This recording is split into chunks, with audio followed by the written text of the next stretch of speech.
So this room is the room that will be the cafe when we have our we'll have our nice comfy furniture in here. We'll probably put some chairs and things in here for now, but this will be where if you are a student that had to leave your cat at home, or you live in an apartment where you can't have cats, you can come in here, bring your book, your laptop, or whatever. You can get your cat fix by hanging out in this room. It looks like you got a couple kitty cats already in there, huh? Yeah. There's a handful in this room, and that's it is 18 square feet per cat, and it's not cubic feet; it's only square feet, which is kind of interesting for cats. But so that also kind of regulates on how many we can have in the rooms. And so this is the iPet companion system.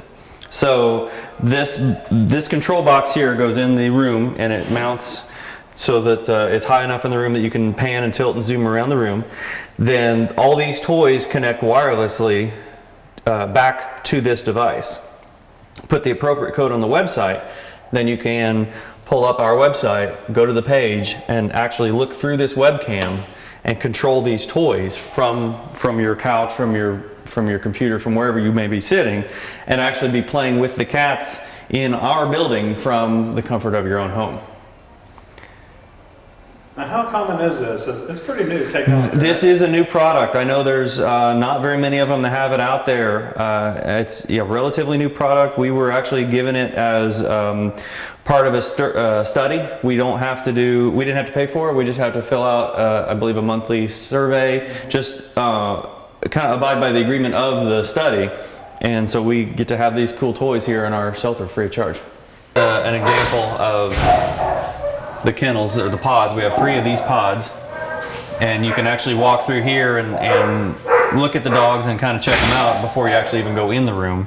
On the back here you can see that they have these stainless panels. These are indoor-outdoor, they're guillotine doors. So we pull down on this bone counterweight, the door raises up, the dog gets to go outside. So in the morning we feed, we let them outside, lower the door back down, and then we can clean the whole kennel all at once with one person. Where in the old building we had to take 2 people, somebody had to run the dogs while the other person was cleaning. So this is this is the one public room that has contained cats in it. These kennels, there's 14 of them in here. This is leaps and bounds bigger than the ones that we had in the older building. So like for example, these 3 doors are one cat's whole area. So Shelby here, she has here for her food, here for her litter, and then right here for her living space. So we've got some towels, and we've got there's a toy back there, but like when we want to clean her litter box, we just shut the porthole right here, so then we can clean the litter box and we don't have to worry about her getting out. That's awesome. Do cats abide by this? I believe so, yeah. They like little hidey holes, they like elevated spaces.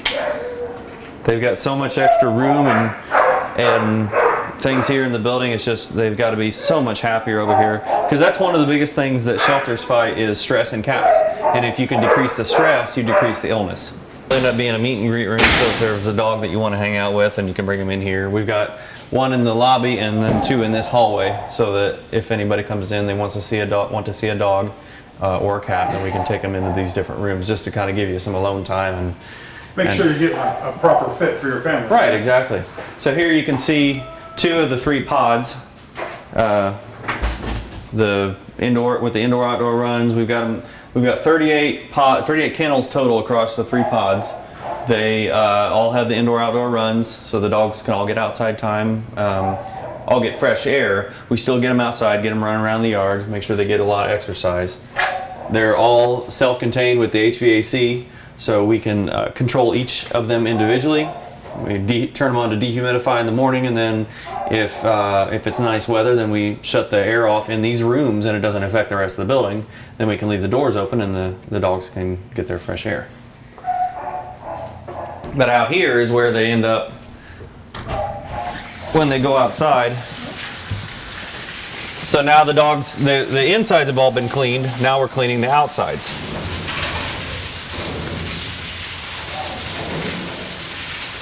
Yeah.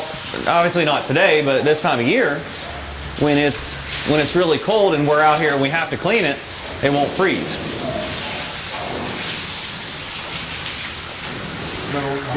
Guillotine doors. And eventually we'll have a privacy fence along the end here, kind of block right next to the concrete, just kind of secure it a little better. I think that's awesome. Looks fabulous. Raining. Wonderful weather we're having. Yeah, well, better than snow. This is true. It's supposed to be really, the winds are supposed to be nasty here, 50-mile-an-hour winds Oh, coming geez. up later on this afternoon. Oh, geez. So it's going to get nasty if you got stuff laying around somewhere. It is double-sided. So this is obviously our food room, food prep. So the bowls and litter pans will come in here, we'll get them washed. If in the morning when they're feeding the animals, since this room is centrally located, you just come in here and get all the food from either side of the building. So the animals on that side, the animals on the near side, both of them, and just come right in here and get what you need. We actually have it plumbed for a commercial dishwasher. If we ever get one, then the building's already ready to go. We just plunk it down and plug it in. So that'll help, because right now we wash all this stuff by hand. This room is going to be our temp test room. So we'll bring the dog in here, we'll put it through a series of tests to determine food aggression, dog aggression, how does it handle being handled, and that sort of thing. And then also one of the methods of the temp testing that we use involves observing a dog in an uncontrolled environment. So we have on this wall a two-way mirror, so you can put the dog in here with all the distractions and go around the other side and watch what the dog does when there's nobody actually watching it.